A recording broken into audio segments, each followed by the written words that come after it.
contract talks. Sky Sports claim that Pogba and Manchester United had started discussions over an extension of the 28-year-old's contract, which of course is entering its final year. Pogba himself today confirmed that there's been no concrete extension proposals from Manchester United, but of course highlighted the fact that his agent deals with these matters. Today we saw the first official bid made for Jadon Sancho and his proposed move to Manchester United. This has been rejected. However, reports this afternoon suggest that Man United are working quickly to get a second bid ready. Elsewhere, Bayern Munich are set to revive their interest in Chelsea winger Callum Hudson-Odoi, with the Champions League winners open to offers for the 20-year-old. And finally, and to the delight of eye test, Alexander Isak is a long-term target of Arsenal Football Club and could be subjected to a bid very, very soon. Do me a favor, hit that like button, hit that share button. Here we go.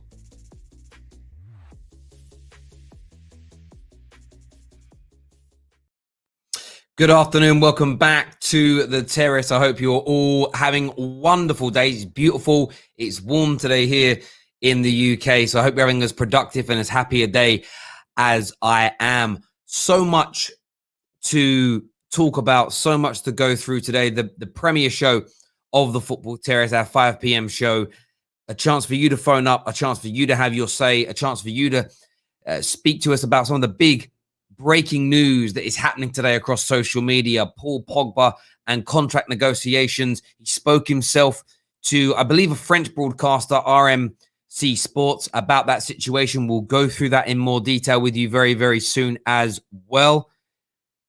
We're also going to touch on what the second incoming bid in relation to Jadon Sancho. Now, you will get a lot of Sancho news over the next few days in relation to this bid. And it's really important to focus on the fact that Manchester United are trying to get this deal done now before the start of the Euros. They have submitted one bid. They're negotiating and working on the second bid as we speak. Aside from that, I want to speak about Callum Hudson-Odoi. Bayern Munich supposedly looking to revive interest in the Chelsea player, and the Champions League winners reported to be open to offers and in maybe leaving. And Chelsea fans, I want to gauge your views and opinions on that. We know that Bayern Munich have been long-term admirers of him. They've tried on a number of occasions to try and get him, so why would they not be trying again? But is there a place for him in your heart and your team at Chelsea? I want your opinions because you count and matter more than anybody else. And Isak to Arsenal, eye test, where are you, bro? Your guy, your boy, linked with a move to the big time, to the biggest, to the best league in the world, the Premier League. I want your thoughts and your opinions on that. Of course, we'll take your questions about any other deals that are going on that you want information on or you want to express an opinion on as well. But lots happening in this space. But first and foremost, we're going to go to what the Times have reported in the last 10 to 15 minutes or so in relation to the Jadon Sancho saga and situation there. We're gonna go across to that. I just need to get the profile up right here, right now. And we'll focus and we'll put this up on the screen. The Man United reports have been talking about this in the last little while. Very, very important to focus on what's being said here. The Times, as we know, not really known for being hyperbolic, not really known for being sensationalist in what they put out and in terms of what they report. So let's have a look at this here. So the Times have said that Man United have put a £60 million bid in for Jadon Sancho. It's been rejected by Dortmund. The German club are believed to be demanding a fee of £77 million plus success-based bonuses. Remember what we spoke about on the Football Terrace just a few short weeks ago. A few short weeks ago, £85 million is what a lot of people thought the end-up middle ground was going to be. So still some way short in terms of Manchester United's opening gambit in this situation. That is first and foremost in relation to that. So I want your thoughts and I want your feelings. On top of that, they go on to say in the same report that sources close to Borussia Dortmund have indicated that their valuation of Sancho will not be lowered further. Even if negotiations take a while, as they feel Man United are determined to seal the deal for Sancho this time. And that is very, very true. It's very, very true when it comes to this situation. Manchester United do know the stance. Manchester United do know what Dortmund rate him as. And United have played their hands here to a degree. To a degree, they've played their hands because they know we want him. It's the second summer running that we've tried to sign him. The Times also reports that Solskjaer is said to be a big fan of Sancho and sees him as a future cornerstone to his Manchester United team. And of course, 110%, we know that is true. 2 summers running, Manchester United have tried to sign him. It's as simple as that. And this is the real stumbling block here, though. This is not from the Times. This is from Simon Stone. I actually don't think personally the transfer fee is the big issue. What Simon Stone, who is very, very close to Manchester United, very, very close to Manchester United, is reporting is this here. The Borussia Dortmund want a shorter repayment period than 5 years. Now, you see a lot of people underneath talking, like laughing. We're a genuine laughing stock. You're not. 5 years is the general amount of time you make a payment of a transfer over for a 5-year contract. There is nothing crazy about Manchester United asking for a 5-year payment plan to pay things back. How many times have we had financial experts on the terrace speak about this? It isn't new. Have you noticed how there are literally Man United fans in this thread here saying 5 years laughing, we're a laughing stock. Why are we moving like Arsenal? Negative tweet. We're acting like Stoke. Remember how it was celebrated on Sky Sports? The Liverpool signing of Thiago was being paid over a 4 to 5 year period. It was like £4 to £5 million a year he was costing. People act like this is new.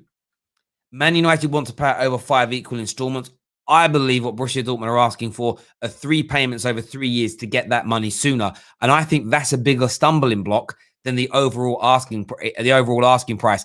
But what does amaze me is that we still have football fans who believe that the majority of transfers are paid cash up front.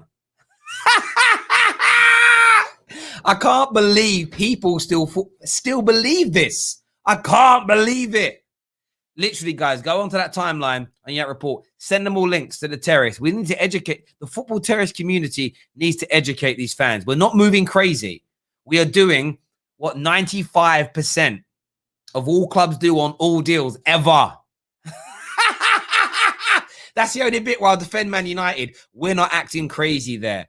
My word. Monsieur Ahmed here says, from Pogba wanting to leave to now signing a new deal, it's always the case.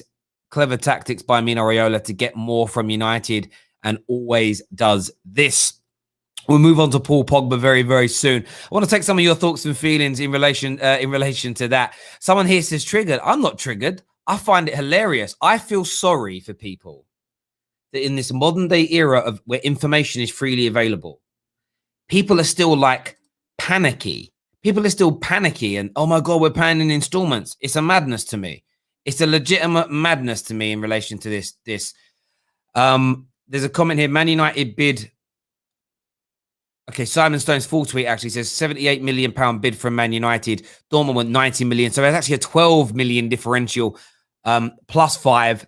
So up to 17 and a shorter repayment period than 5 years.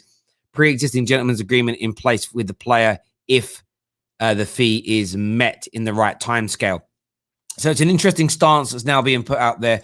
In fairness, I think the middle ground can be found on the fee if the payment period is shorter. That's what I think will be the negotiating point here. Typical United released Pogba's contract talks same day Sancho draws to a close. Glazonomics. By the way, how long until my shirt comes, mate? It should be. I'll have a little check. I don't personally order them. I'll have a little check, Ginger Fury. And we'll see where those shirts are in terms of being delivered. A lot of people talking about a Fabrizio tweet. Let's have a little look here. It's probably the same thing we just read. But Fabrizio has said Man United known since April that Dortmund want 95 million euros. Negotiations ongoing after personal terms agreed. Now it's about the payment terms, how to deal with the add-on structure and 95 million to be guaranteed to Dortmund. And there we go. I mean, as we say, there will be 95 million. What is 95 million euros? And this is where everyone reports on it different. Fabrizio is saying 95 million euros, okay, as a guarantee they want. The add-on structure will be there as well. 95 million euros. Let's do 95 million euros to pounds here for a moment. That's 81 million. As I've said, I still think everything's going to be all in, all done for about 85 million pounds in total in the end. If Manchester United shorten the repayment structure, and like, listen, I'm not looking for any credit here. I'm just, I told you all for days, payment structure is going to come up. Do you know why it's fashionable to talk about it now? Because it's the way of, it's actually great that they're talking about these payment structures because it should be educating people, but people still believe because of the way the media reports on transfers that it's like a cheap way of doing things. It's how it's always been done. Daniel here says Tierney 25 million to Arsenal was one lump sum, hence why it took all summer to sort. And sometimes lump sums are done. Of course they are. But often when a lump sum is done, clubs take loans. They take loans over a period of time to actually pay that. So they take a loan of, say, 25 million. I'm not saying Arsenal did this, but clubs will take a loan. They pay it lump sum and they pay the loan back over a 5-year period. Why? If you've got 25 million pounds sitting in a corporate bank account that's earning a 3% yield, but you can borrow the money at 2 points over base. It costs you less to borrow it and spend your own money. You earn more interest on your balance than you do paying out on a loan. So yes, on paper, the club have paid a lump sum, but from their own accounting point of view, it's still being paid in installments. Clubs do everything they can to not give out cash. You know why? It's rule number one of any business. Cash is king. Having cash in your bank accounts is the most important thing to any business. You can be a profitable business with contracts and with an income and great turnover. If you have no cash, you can go out of business so quickly. And that's the same across all businesses in all walks of life, in every part of the world. It's how it's always been. And on the payment structure, that's going to be the biggest talking point here. But anyone that moans about anyone that you see on Twitter that says installments and crying, that's how 95% of transfer payments are done. Very rarely are they paid up front. Where that might change, though, and where Man United need to be careful, is if a Chelsea or somebody else get themselves involved. Now, we're going to talk Paul Pogba a little bit later in his proposed new deal, but I want to speak about Alexander Isak. I want to speak about this striker and his proposed move to Arsenal Football Club, because what I find really interesting about this deal is we've had man like Eye-Test on the terrace here for a long time, and he's been talking about how good this player is, how this guy could, rejuvenate football, how this rejuvenate the English game, how he's one of the leading strikers out there. And we've all kind of laughed at him a little bit. And we've kind of laughed at him a little bit because he said things like Isak is better than Haaland, But Arsenal Football Club are now looking at him as an example. And I want to know, Terry is an education merchant. Well, it's true. We should all look to be educated on football. I want to know how you will think Isak would do in the Premier League under the tutelage of Mikel Arteta. It says here in the link on Eurosport that Isak has been on Arsenal's radar for a long time. The North London club see the Real Sociedad striker as a long-term target. This means the Gunners, although are preparing to look at him, and he's set to be a key figure at Euro 2020 this summer. It may not be a bid they put in this time round. It depends on the situation of players going in and out of the football club. So it does appear that Isak is a player they're looking at. It does appear that they are looking to rebolster their striker options. When this article I'm reading talks about needing players to go in and out, that just tells me straight away it depends who they're not going to sign Isak if they can't get rid of Lacazette or Aubameyang. Essentially, they've got to balance the book by one of those players going and somebody coming in. So you're very unlikely to see an Isak bid before one of those players goes and is moved on. But I want your thoughts and feelings on this as a signing. I would love to know what you think and feel about it. And Chelsea fans, Callum Hudson-Odoi, we know how super talented he is. We know what a quality football player he is. We know the ceiling that he's got. But it was, the second, third time now that Bayern Munich have come knocking on your door. Is it time that Chelsea Football Club let him go? Or do you see him as being too integral to allow to leave at any time soon? I want your thoughts and I want your feelings on that. We're going to go to some more super chats here. The first one says, seems like we finally moving on with this deal. Let's hope we can start to be the start to a big summer, and Ollie will have no excuses if he gets his targets. Lyle, you're right. It's one of the reasons I want these, aside from my own want to have the best players possible at Man United, I want there to be no more excuses for Ollie. Ginger Free says, do you reckon it will be today or tomorrow for Sancho? When I spoke to a journalist earlier on today, they said if there really is a 20 million pound differential in the sort of basic way it was explained earlier on today, that may take more than one day. But when we start to look at the crux of this deal, the breakdown of this deal now, and if you actually look at the full tweet from Simon Stone, the full tweet that he has put out, we'll put it up on the screen for you to see now. If you look at this, it isn't quite 20 million pounds. You know, there's a 12 million, euros. There's a 12 million differential in the supposed guaranteed fee plus 5. You know, if you notice here, there's no, that plus 5 is the extended add-on. If you then marry that up with what Fabrizio Romano has said, he sort of said 95 million. So I think the add-ons are included in that. So if you actually add that all together, it's not quite the 20 million that was being discussed. And the biggest thing for me in all of this is the payment structures over 5 years. If Man United went back in and said 90 million euros and we'll pay it over 3 years, I think we could get to a resolution pretty quickly. I think there'll be some middle ground to be found in relation to that. But just my thoughts and feelings. Isak hype here is what's being said. Absolutely. I test where you at. We're going to open up the lines now for you to all come on, for you to have your say in relation to these deals. Where's my guy Igao at as well? I want to hear from you, my bro. I want to hear. I'm actually going to share the link in the Football Terrace WhatsApp group. By the way, the private WhatsApp group is in the process of being created. We've just got to find a way that we can do it, or a version of it where nobody's numbers are revealed to each other, including my own, because, of course, most of you, there could be 500 people in a group chat. You don't really want people having your phone number. So we've got to just working on a way to get that done. But there is a Football Terrace group chat here. I'm going to share the link now with the guys like KJ, Igal, for these individuals to come on, have their say. We're going to open up the lines to you very, very soon as well. Lots to speak about today. By the way, if you're watching on YouTube, please please share on your social media platforms, but subscribe and hit the bell notification button. If you're watching on Twitter, please retweet and hit that like button as well. Very, very important to the Football Terrace that you do that for us. It truly, truly is. I'm going to send the link in now because I want to hear from these people at the Terrace. It's going to go into the old group, Igao, if you're watching, my brother. It's going to go into the old group now. Live now. I was going to have that so they can all see that and hear that and know what's going on. Make sure you're hitting that retweet button for me and my wonderful people. There we go. I've done it. I've just done it on my personal account. I've retweeted it as well. We're going to share the link very soon. Comment here says Isak equals Tammy Abraham 2.0. Mo thinks that Isak is better than Greenwood. Wow. The Glazers and the Cronkies are a joke, is what the Vab thinks. I'd love you to say why.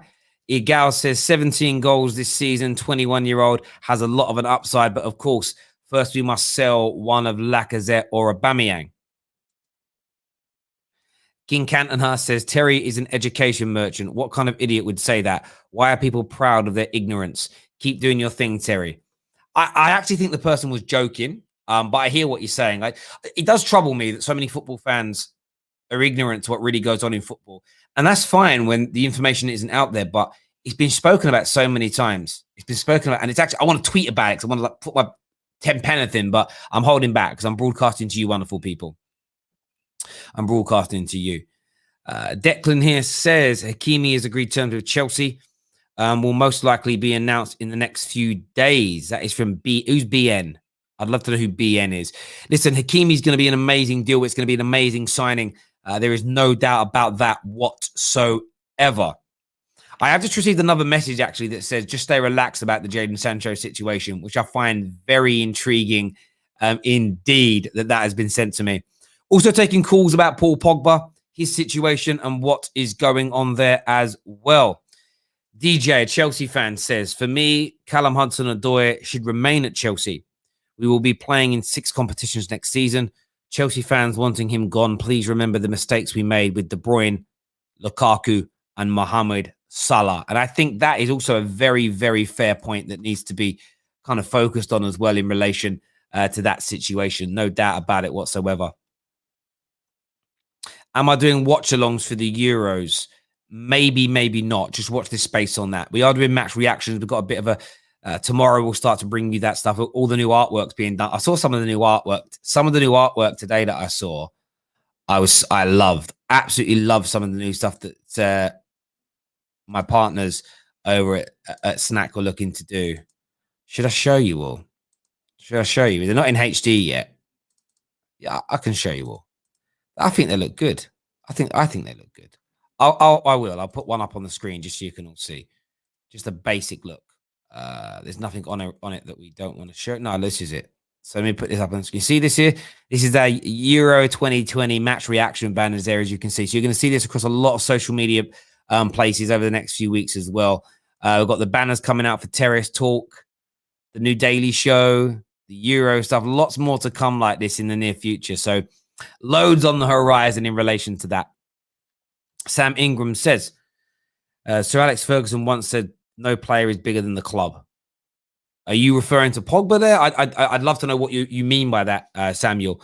I don't think Pogba thinks he's bigger than the club. Remember, Roy Keane was a very difficult negotiator to get him to sign new deals at Manchester United. So I've got no issue with people getting out of a club what they think is... I've got no problem with people trying to get out of a club what they think they're worth. What they think they're worth. Thank you for liking. Yeah, as I say, they're basic copies yet. They've not been done in like high quality. They're like basic tests that have been sent through. But people have got to relax a bit. So yeah, thank you very, very much. Thank you, my friend. Really looking forward to that. Terry, I'm being sent across Twitter now. I'm being sent across Twitter. And this is actually one of my favorite parts of the show, you know. It's one of my favorite parts of the show. MUFC MVP have put something out here. Is this Jadon Sancho talking? I'm gonna let us all let me do this here. I'm gonna put this up on the screen for you guys to see at the same time as me. Bear with me a second and we'll get this played out to you in relation to this. This should put it up on the screen. Yes, it has. Let's have a little listen to what Sancho has had to say. When I'm during the season, I always focus on myself and the team, and because that's the most important thing that we can do. And you know, every time I'm on the pitch, I always give it my all, and obviously try to create what I do on the pitch, and that's with goals and assists. So that's what I really try to do, and just always work hard for the team. Is it something that you'd perhaps prefer wasn't happening as you prepare for a major tournament? What's that? All the noise around your potential transfer. I feel like that's part of the game. You know, a lot of fans always are going to be excited for major tournaments, and that's normal. Obviously, as a young kid growing up watching these major tournaments, I think I'm excited as well. I think all the lads should be excited because you know these tournaments don't come around often. So you know you have to just take your moment, and when you do get your opportunity on the pitch, you have to just take it. Okay, I don't know why someone sent that to me. They said he was talking about the Man United links. But there we go. Following having a Man United rejection, Man United are now considering whether to revise their offer. We've already had that one there. I thought it was something new here. I thought you were sending me for something new.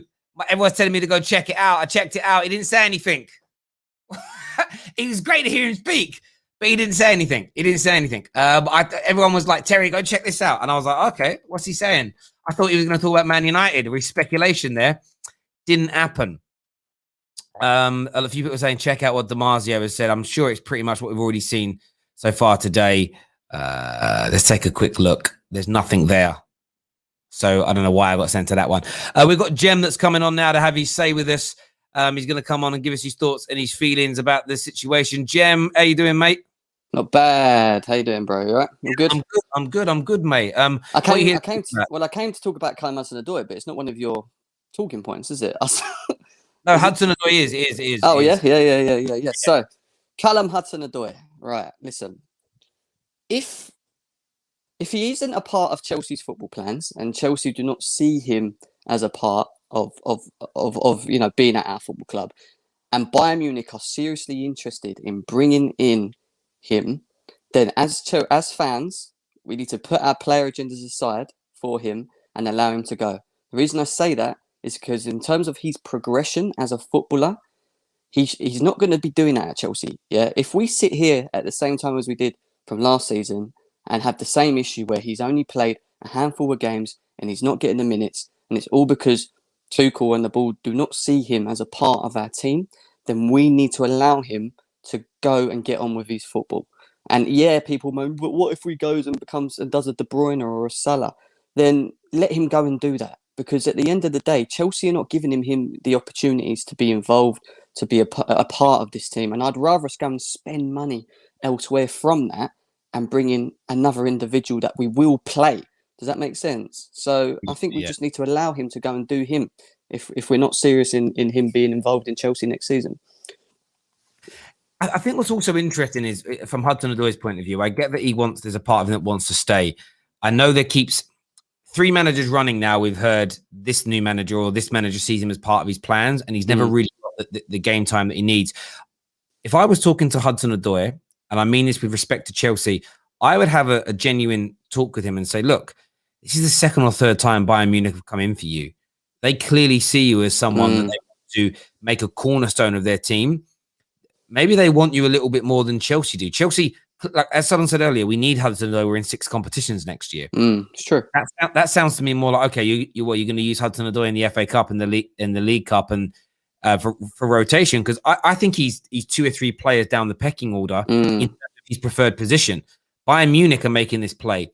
If I was him, I would be sending my representatives to Bayern Munich, either digitally or face to face, and find out what they see squad status as being. Do they see him as, there's links of Kingsley Coman leaving? Do they see him as the guy that's going to walk into the team and it's like, you're going to be number one choice. Unless you're playing badly, you are number one choice.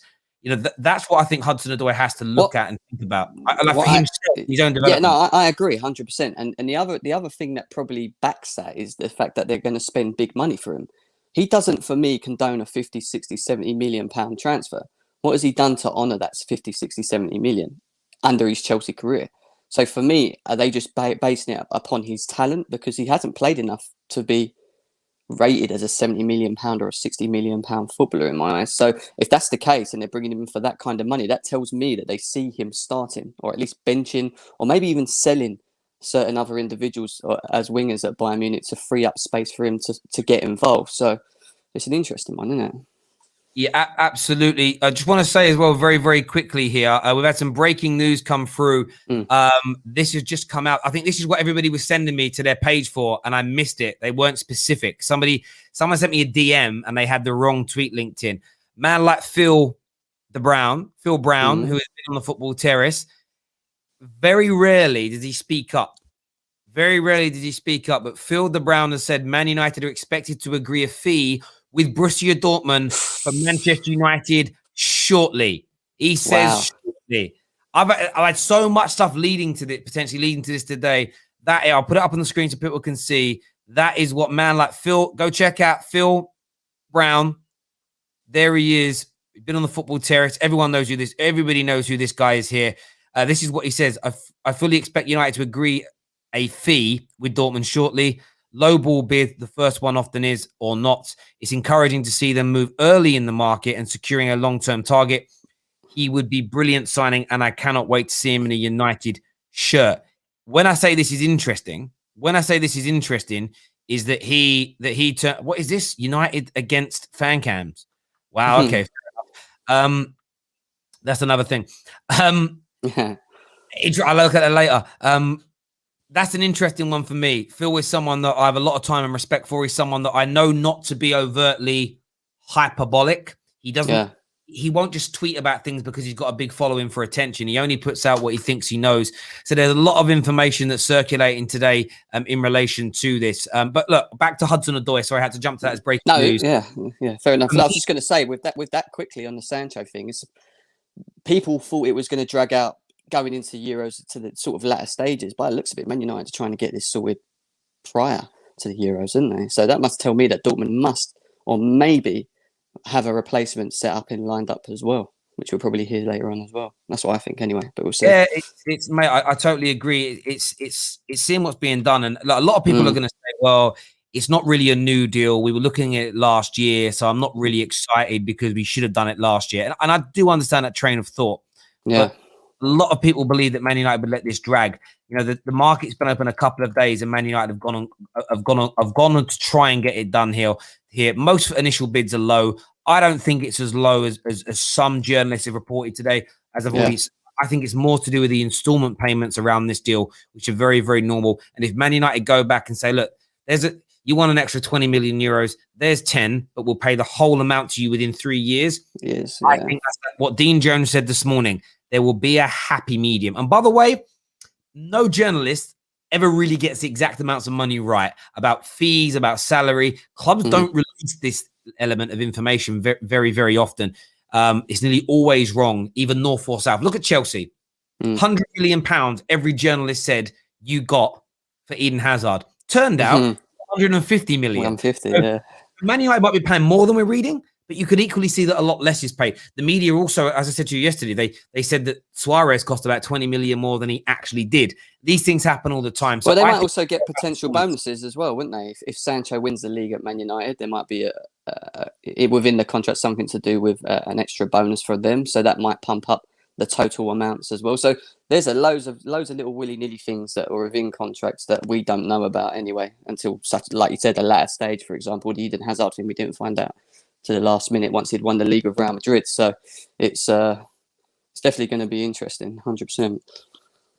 No, mate, I absolutely hear you on that, mate. Listen, thanks for calling in and having your say. Really appreciate it, mate. Thank you. Ladies and gentlemen, we're going to open up the phone lines now for you to come on and have your say. Before I do that, hit that like and that share button. Subscribe and turn on the bell notifications. Jayling's fam here says, I'm so excited. I cannot move. Please help, is what Jayling's fam has got to say. Lots of pineapple emojis, as always, for this man as well. But we're going to see what happens here. We're going to see what transpires in the waking moments. Remember, we're speaking Isak to Arsenal, Sancho update, Pogba's new deal, Callum Hudson-Odoi to Chelsea as well. If you want to come on and speak about anything else, please feel free to do that as well. But things seem to be motoring forward at pace today, a day before the Euros begin. It's going to be an interesting next couple of weeks. There's no doubt about that whatsoever. First on the show, my guy, my brother's here. Neeks is in the house. What you saying, mate? Yeah, what are you saying, Terry? A lot's been happening, isn't it? Like, I didn't expect, even though I saw the bid came in earlier today, I wasn't really expecting, say, another bid or it to be agreed as soon as it's been suggested. I thought Man United will go away, which says to me, and if it does happen within the next even day, say it's tomorrow also, Man United put in that first bid knowing it was going to be rejected. They knew that, 60. I think BBC are reporting £67 million as that initial bid. They knew it was going to be rejected. But as I was saying to you earlier, for me, I'm just happy that at least they're doing it early in the summer. The transfer window actually officially only opened 2 days ago, or was it a day ago? 1 or 2 days, so to be putting in a major bid like this and hopefully getting it, officially confirmed within a week of the transfer window being officially open. Of course, it's a year late, but it's still a good sign in terms of the rest of the summer. Because what I don't want is this to be dragging and dragging and dragging, and we're forgetting and not talking about missing out on all the other positions that we actually need. The defensive midfielder, which I've heard today, I think I've heard the first any kind of serious links towards Rice being an option. We've spoken about it as fans, but as in terms of media, etc., we haven't really heard anyone really talk about the defensive midfield position. So the earlier we get this done, the better we can relax, just on the Jadon Sancho thing. But of course, attention will turn to other areas. Yeah, absolutely. In terms of Paul Pogba as well, which I think is also another area that the club need to, in my opinion, really focus on, because of how either keeping him because of how good he is as a player, or moving him on and reinvesting that money elsewhere. And I felt all along that a Declan Rice level signing only happens if Paul Pogba leaves. We don't have the money. What's your take on the kind of talk today from Sky Sports and from himself about this proposed new deal?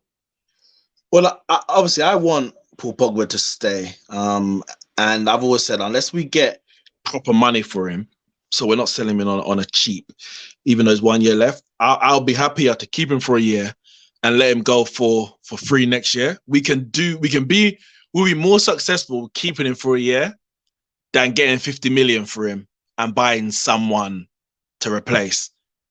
I'd rather do that if we're not going to get a proper bid. But I was reading, I think it was Fabrizio who tweeted out, it was an interview that Paul Pogba did with RMC. So RMC Sport, and he said, I have a year left of my contract. Everyone knows that there has been no concrete extension proposals. I'm still at Manchester United. I'm still a Man United player. Contacts with PSG. I have an agent that deals with all of that. I don't have Al Khelafi's number. Now, obviously, this is on the back of, was it Kingsley Coman? No, Kimpembe and someone else. They were kind of mentioning him. Are you speaking to PSG? And he's like, huh? No. And walked away from the screen. PSG is an option. We have to be real. Like, I want Paul Pogba to stay, but he's from Paris or near Paris anyway. Is there an option in terms of guaranteed trophies, at least domestically, maybe not on the potch, but for the rest of his career domestically? And they're a proper Champions League contender. They've got the money for him, whereas the likes of Real Madrid, Barcelona at this stage don't. Juve, maybe if they can sell some players. I said probably 6 months ago, if not more, if they say Pogba for Verratti, I'll take it tomorrow.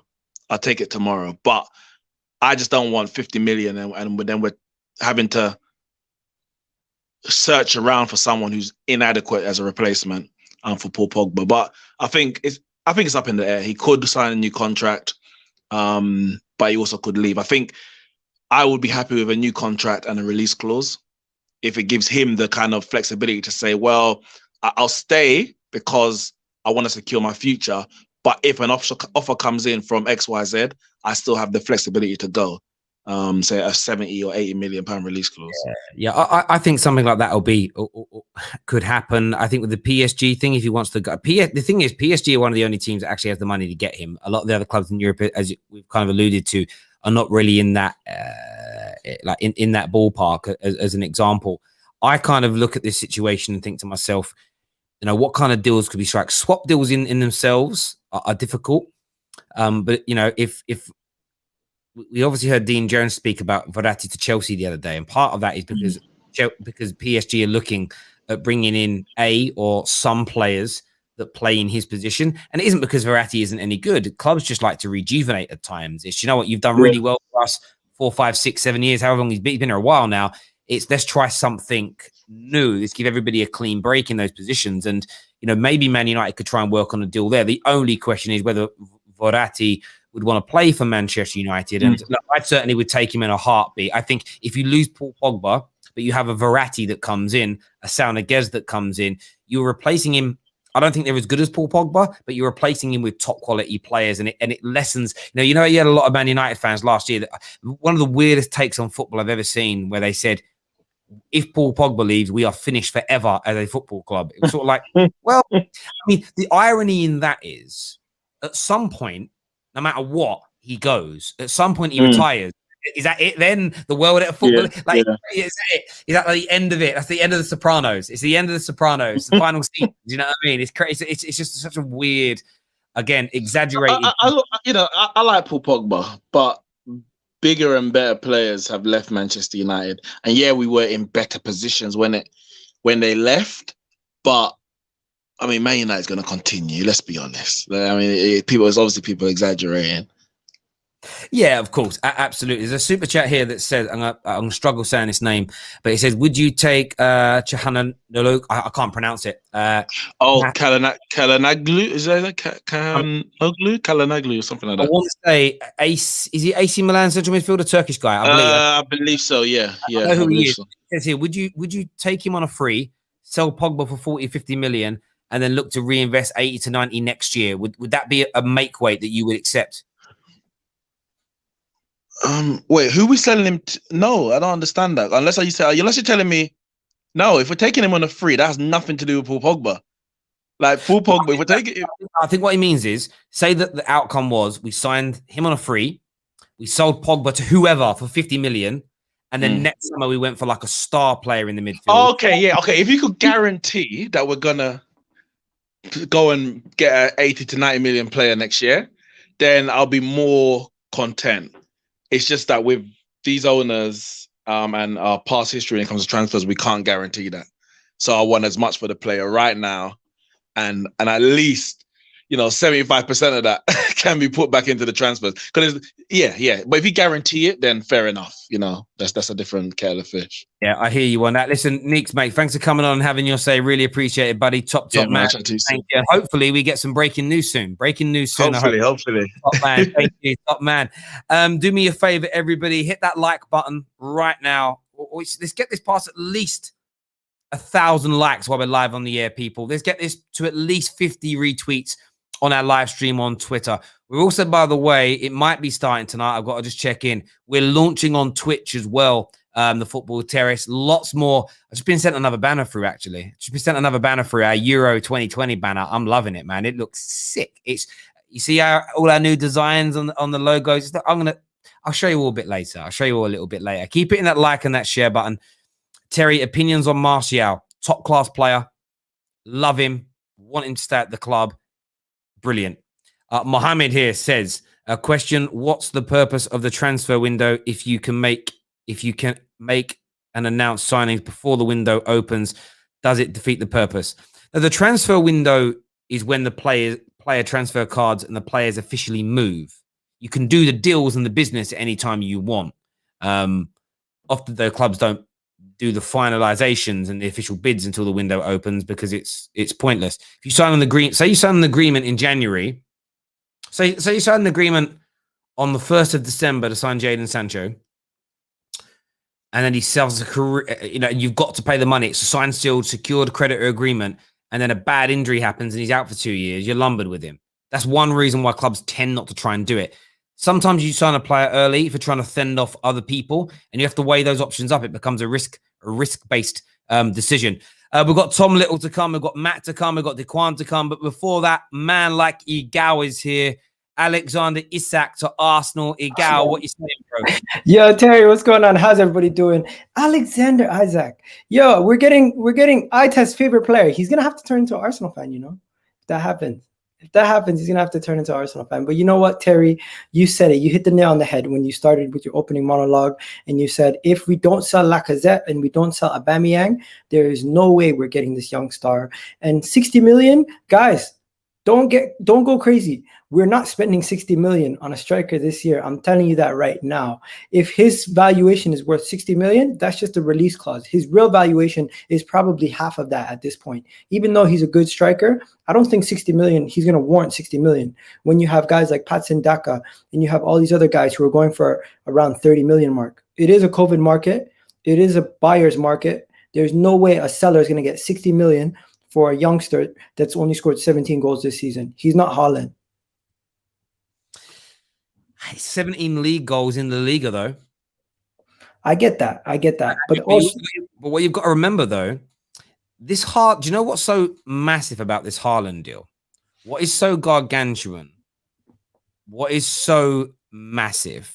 What is so huge about this deal for Haaland and maybe Harry Kane is it sets the precedent.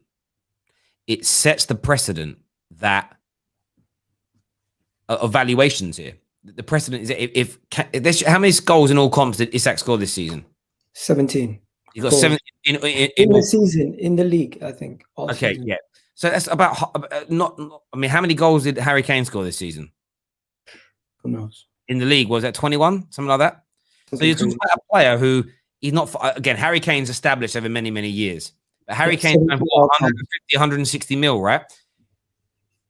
If they're worth, he's worth a third of them, isn't he? He's worth a third of them. And it is what you got to remember. If I said this a few years ago, the market got hit by COVID, so it hasn't panned out how I said, but it will eventually recoup itself. I said at some point in history, we're going to look back and say, Maguire was cheap or good price even, because the valuation of all players goes up. At the end of the day, there are players now that cost £27 million that are nowhere near as good as Wayne Rooney was at that same price. Isak, a year ago, you might have picked up for £25 million, but he's had a very good season, so it raises his profile. Plus, if you're suddenly looking at the best strikers in the world going for 150 to 200 million pounds, Kane, Mbappe, Haaland, the selling clubs of people like Isak, I'll say, we know he's not as good as those players, but he's worth at least a third of their valuation if he scored 17 league goals. So you could be forced to walk. I'm not saying you'll pay 60 or full 60, but you're definitely paying well over £45 million for him, in my opinion. You want to know, Terry, my logic is Patson Daka, 1 year older, scored 10 more goals in all, just in the league. Just in the league alone, he scored 10 more goals. In the Austrian Cup, he scored 5. In the Champions League, he scored 2. So he's well over 30 plus goals this season. 1 year older, and he'll cost half of his price. Why? And he's linked to Liverpool currently. Why would anybody in their right mind want Isak, especially when he scored the same amount of goals as Lacazette this season? We want to upgrade from Lacazette. I get Isak is still young. He's going to grow. I'm not saying he's not an upgrade on Lacazette. What I'm saying is financially, it doesn't make sense for a club to sell Lacazette for 20 million, buy another striker for 60 million when we don't have a right back, when we sell Bellerin, when we don't have a midfield, now that we're going to sell Xhaka. Financially, it does not make sense. The priorities for this club, get it straight. Midfield, attacking midfield, right back, backup goalkeeper or first team goalkeeper, backup left back. We don't have time this season to get a striker. My personal opinion, I think we should drag it out, let Lacazette leave on a free next season, or try to get rid of Lacazette right now and give the tools to Balogun, Aubameyang, and Martinelli for the next season. Daka's linked to Liverpool. I said that. Heavily linked. So it doesn't matter whether you would prefer him. If Arsenal and Liverpool go toe-to-toe for Daka, I don't think you've got. I don't think you've got a catch chance in hell of landing him. So then your options reduce. When your options are reduced, you create something in the negotiating sense called scarcity. And when there's scarcity, the valuation increases. How many other young strikers are there out there who have scored at the rate that Isak has scored, that Arsenal could considerably buy? I do think a striker is a primary target for Arsenal, though, because you don't have goal scorers. I disagree. I feel like Terry, hang on a minute. We don't have goal scorers in the midfield. Goal scoring is the most important part of football. Like, yes, Aubameyang looks finished. Lacazette doesn't score enough goals. You know what my solution is? The same 60 million that you're saying you're going to pay on Isak. Hear me out, Terry. What I would do, I'm not. Give me the keys to the club for a second. Hypothetical world. Today we just found out that Sabitzer is worth 15 million. He has a year left on his contract. You take 60 million from that. You go get Sabitzer, right? Now you have the remaining 45, right?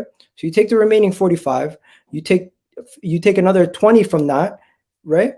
You take 20 from that. You go and you get yourself a backup a starting right back from Germany in Ridley Baku. You go get Baku. He just played amazing for Germany in the under 21s World Cup. They won. He got the game-winning assist.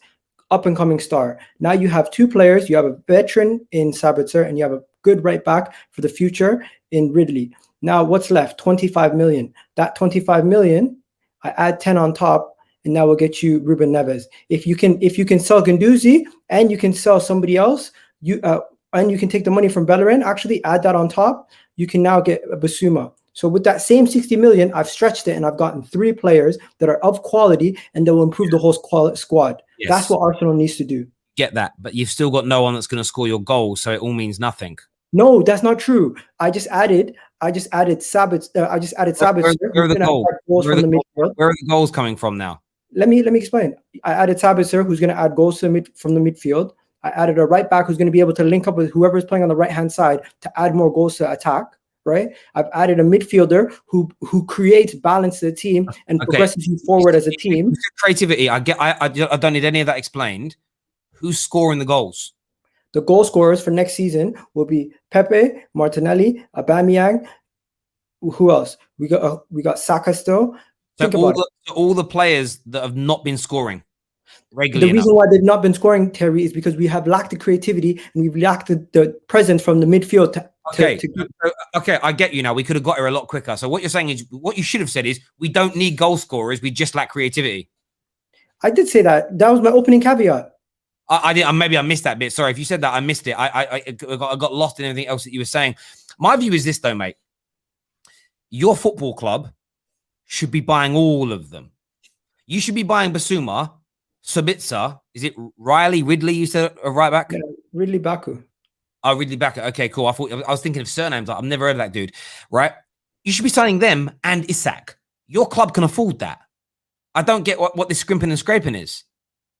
The skimping and scraping is, Terry, we're a sell to buy club. When we have players in our squad that we can't get rid of, we physically then cannot buy players. Because the way our wage structure works, we tend to only add to our structure when we subtract. And that's why we're able to give Aubameyang that bumper deal, because we weren't going to give Aubameyang that big contract unless we had Ozil off our books. We got Ozil off our books in January. We were able to then give Aubameyang a contract. Then we knew we were going to give Aubameyang that contract. We gave Aubameyang that contract because we knew we were going to get Ozil off. Now that we got Ozil off, I'm thinking we're going to go sign another player. It doesn't look like we're going to do that. We're going to buy bit part players. That's also because we're not in Europe. Are you angry about that? Of course I'm angry about that. But at the end of the day, I just at this point, it's just the same shit all over again. I'm not going to make myself lose my sanity over Arsenal every single day. And I do get that. I mean, in terms of Alexander Isak, if the money's there, would you take him? It's at 50, 60 mil, would you take him? I think it's illogical to spend that type of money on a young striker when we have so many. You've got the money. Forget the logical thing. I'll answer my question. If you've got the money, would you, and he's available and he wants to come, would Isak improve your team? Not to the level that we think he would. No. What he is, he's an up-and-coming player. 60 million for an up-and-coming player like that, I don't think it's worth it right now. Interesting. Go on. We need people who have done it and proven it over a consistent basis that can come into our team and improve us. I don't think Isak improves us. I think he would be another Lacazette in the sense he might underperform for a couple seasons, and then at the end of his time here, we're going to say, you know what, he's been underwhelming. There we go. Gal, thanks for coming on, mate, and having your say. Really appreciate it, buddy. Top. Oh, I nearly banned you. I meant to remove you. Sorry. Speak to you soon, top man. Speak to you in a bit. Thank you very much, Chelsea fans. Super chat here says, would you prefer Kane, Sancho, and Haaland together, or Bayern Munich's whole coaching staff? What do you choose? I take the players. Just my first thought was I take the players. E3 Boss says, basically saying Isak is the Swedish Welbeck. Saying he is the Swedish Welbeck. We will see. Tom Little's going to be on the show next with us. Get your questions in. As one here, Don says, Pori Gal almost got banned as he doesn't have enough to deal with. Do you know what? I kind of get where he's coming from to a degree. But I still don't think they have players that are going to score enough goals in their team, even with the creativity. I don't think Aubameyang, if he's playing centrally, maybe you'll get the goals from him, but I don't know. We'll see. We will see. Tom Little's on the show now. Tom, welcome back, mate. What are you here to speak about, buddy? I don't want to speak about Sancho because it just makes me sad, so I'll speak about Paul Pogba instead. I'm starting to question if Pogba's worth the hassle for United. I know how good of a player he is, but United want to now evolve again, get back up there, and you can't develop as a club if every year you've got the same issues of an agent piping up and settling one of your best players and going, oh, well, you might not want to stay. You might want a new contract. I heard Real Madrid are sniffing around. Maybe they might come in. And it just unsettles the entire squad. He did it this year, right before the Leipzig game, which he's had to win. Look what happened. I just start to question whether it's time to cash in now. You've got Donny van der Beek there on the bench who could do just as good a job. Maybe it's time to take the money you can for Pogba and reinvest it elsewhere on players who who are fully committed to the cause at United, because that's what you need now. Do you know what? I think for me, I understand your train of thought on that and on that deal. From my perspective, if he wants to stay, you sign him up. If he wants to stay, because he's a very, very good football player for us, there's no doubt. And if he stays and he signs a big deal this time, it doesn't stop speculation moving forward. He might want to leave in a year's time again, but we get big money for him, and that's great.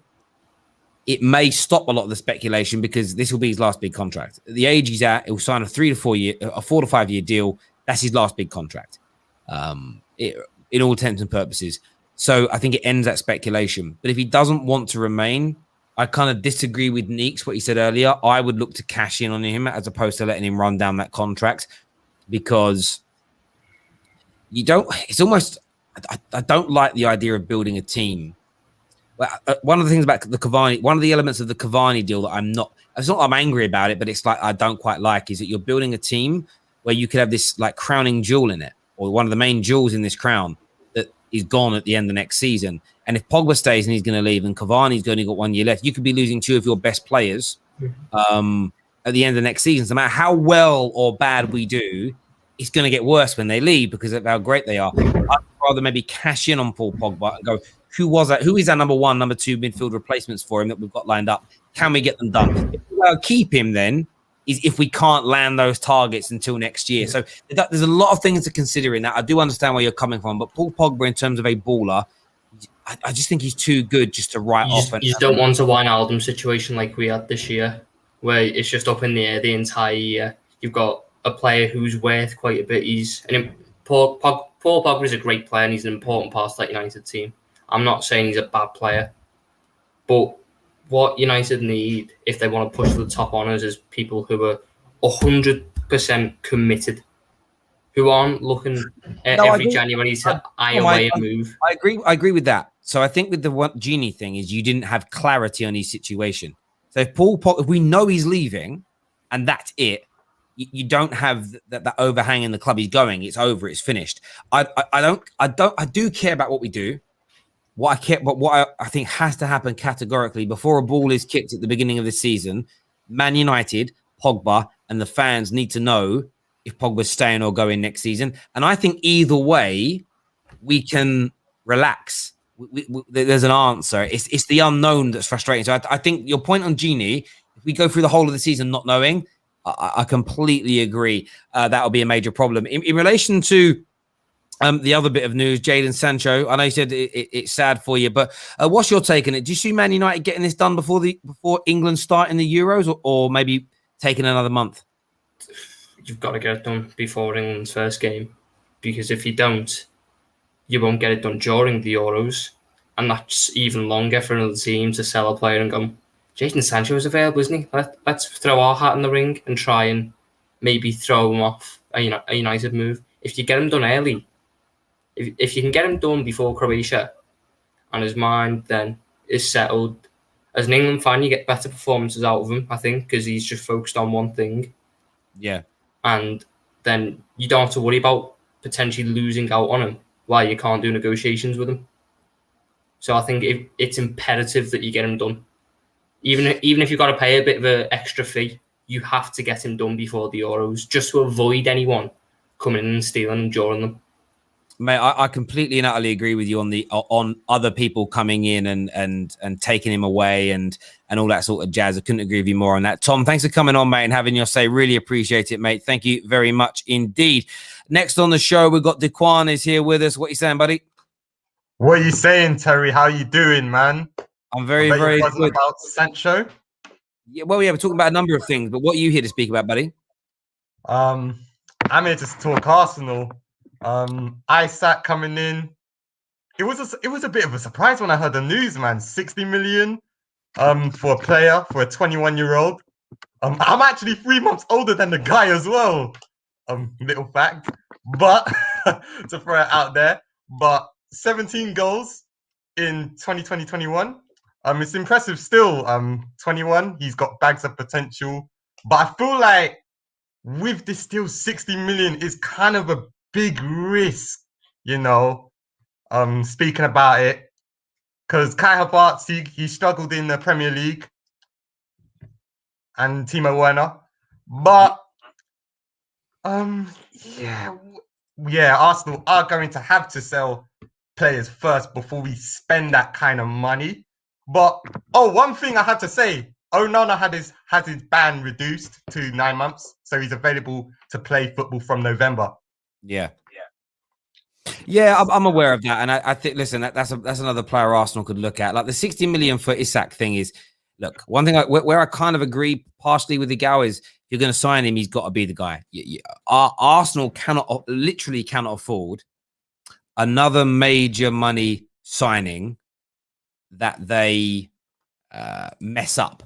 That they can't afford. I mean, it's not quite as much as Pepe, but it's a big amount of money. They can't afford to do that for it just to fall apart. Do you get where I'm coming from? They need to get that done properly, and they need to know that it's going to work, and they can't rush into it as a deal or anything like that. But it's going to be an interesting summer for Arsenal Football Club, no doubt about it at all. Listen, Daquan, thanks for coming on, mate, and having your say. Really appreciate that. Top man. Thank you. Next on the show, we've got Angel John is here with us. Hey, Sorry, mate. What is that noise? Hello. Can you hear me? I can, but what's that noise?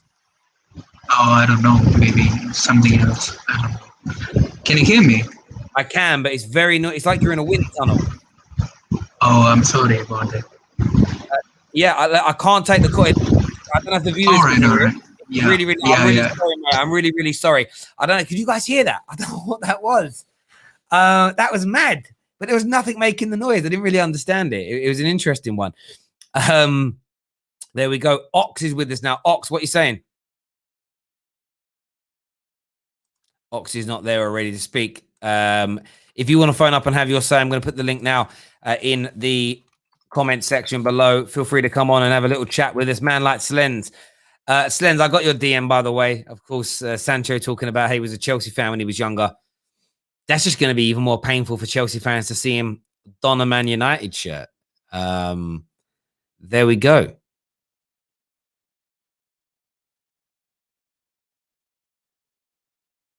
It's going to be interesting to see what happens. And next on the show, we've got Matt. Matt is here. How you doing, Matt? Yeah, not too bad. How are you doing? Yeah, I'm very, very well. What are you here to speak about, buddy? I want to talk about Pogba's new deal. I think it's quite interesting. Go for it. You know what? I actually kind of think that he may not be the right type of midfielder we need anymore. I think we're not necessarily moving past him, because he's obviously a very talented player, but where we've been able to utilise him on the left wing, and obviously we've sort of almost not necessarily accommodated him, but we've had to put him in more advanced. And I don't think, we're maybe not using him in the right way. I think perhaps he could be rotating with Bruno, and perhaps that's where you get your best out of them, because then you haven't got to necessarily play them, both at the same time. But obviously playing both at the same time works fantastic. We've seen it.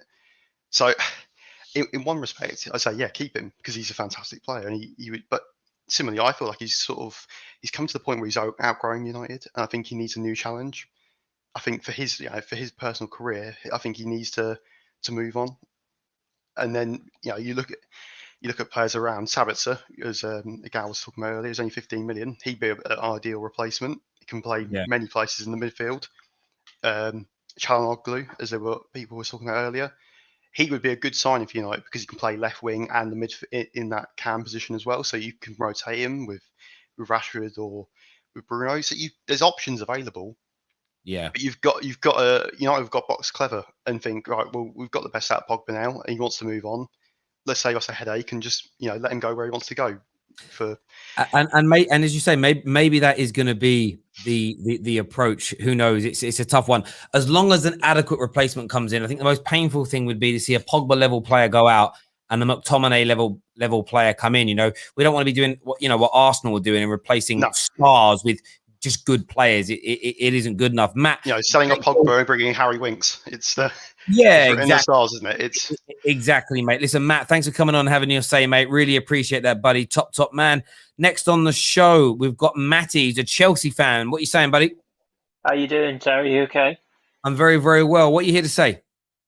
I want to pose a question really to you and Chelsea fans on the stream. So obviously you said that Callum Hudson-Odoi is interested in going to Bayern Munich, and okay, he's been linked with a move to Germany for quite some time. However, I see, if I'm honest, if we're going to go in for Haaland, wouldn't it be useful to use him as a Part X to actually replace Jadon Sancho, rather than him being linked with Bayern Munich? So using Hudson-Odoi to get, I mean, you might try to do that. I mean, there's no doubt. Swap deals are very hard though, and they're very hard for that exact reason that you just gave, because it requires everybody to want the same thing. If you understand where I'm coming, it requires everybody to want the same thing, and that's a very, very difficult thing to do indeed. This is as if by magic. After this is how shameful the media is. I knew they would do this. So Jadon Sancho has obviously spoke about being a Chelsea fan as a kid. So within minutes, the Daily Mail has put a thing out saying Jadon Sancho is in line to earn 30 million a year at Man United. Goes on to say that Thomas Tuchel is an admirer of Jadon Sancho and could be set to hijack a possible deal, taking him to Man United. It's just brilliant. It's just, you kind of knew as soon as there was the Chelsea link, because he said something, then there's suddenly a link to Chelsea. And look, there's nothing said there. Of course, Tuchel admires him because every football person admires Jadon Sancho. Could Chelsea hijack the deal? Yes. Are they trying to hijack the deal right now? No. They haven't made any attempt to do it. So it just becomes a bit of a, it's almost like, as I say, do you know what it is? I am an admirer of Maya Jama. I could be set to hijack her relationship one day by asking her out, but I haven't decided to do it, and she probably won't say yes anyway. But I could do it. Do you know what I mean? It's just like, okay, cool. Thank you for stating something which is so obvious to all of us. But sorry, I just had to bring that up. In terms of yourselves, though, with Callum Hudson-Odoi, what's your take on him? Should you keep him or should you let him go? To be honest, I mean, it all depends if he fits under Thomas Tuchel, really. I mean, to be quite honest with you, Terry, I mean, I'd rather let Ziyech go than and keep Callum Hudson-Odoi, because at least with Callum, he's got so many years. Ziyech has probably got one big contract in him left, and then he's gone. I mean, there's no doubt about it. They are two good, talented players, but my head is in the future, which is just that where we're going to get the best out of both players. It's going to be Callum Hudson-Odoi. I'd rather us keep Callum Hudson-Odoi and let him develop under Thomas Tuchel in the way that he's tactically competent enough, and then hopefully he'll breed it in. But then again, I mean, if we're going in for Hakimi, I mean, that'd be quite good, actually. It would be a good competition between the two of them, but who knows, mate? I mean, I'm the same as you, to be honest. I mean, I mean, I'd like us to get Jadon Sancho just to just to get him over United, but of course Matty, absolutely. Great. Listen, bro, great call. Thank you very much for coming on, having your say. Really appreciate it, mate. Top man. Thank you. Aryan is here with us now. Long time no speak. How you doing, buddy? I'm good. How are you? Yeah, I'm very well. What are you here to say today? Oh, I don't see us doing the Sancho deal before the Euro as much as I would love it. And I would just say I think the deal will happen, but before the Euros, it seems so unlikely. As much as all of us United fans want it to happen and would love for it to happen, it almost seems it's beyond the realm of possibility with the way we've been run these past couple of summers, and it's not been too great. But I think then that's where the likes of Darren Fletcher and John Murtough have to be praised for the job that they're doing. If we can pull something like this off, as much as I would love it, I just don't see it happening before the Euros. Yeah, look, I kind of, I hope it can be done. I'm skeptical as well, because we know that this club has got a bad habit of not getting deals over the line when we want them done, as an example. But let's watch this space. I think what we've got to bear in mind here is there wasn't a single industry expert that expected it to be done before the Euros kicked off or during the Euros. So it not being done tonight or tomorrow, it really isn't the end of the world. The problem you have is if we start getting right towards that supposed deadline of the end of July, that's when I will start to become legitimately frustrated with Man United's approach to this. I really, really will. Ian, listen, I appreciate you coming on, mate, and having your say. It means a great deal to me here. Yeah. Everyone that's tuned into the I know there's loads of people waiting backstage. We haven't got time to take any more calls today. A big thank you to every single person that has come on today, that has had their say, that has tuned into the Football Terrace. Please make sure you're hitting that like button, that you subscribe to the Football Terrace, turn on bell notifications as well. We're back later on this evening with more content for you. Until then, take care, goodbye, God bless, and we'll see you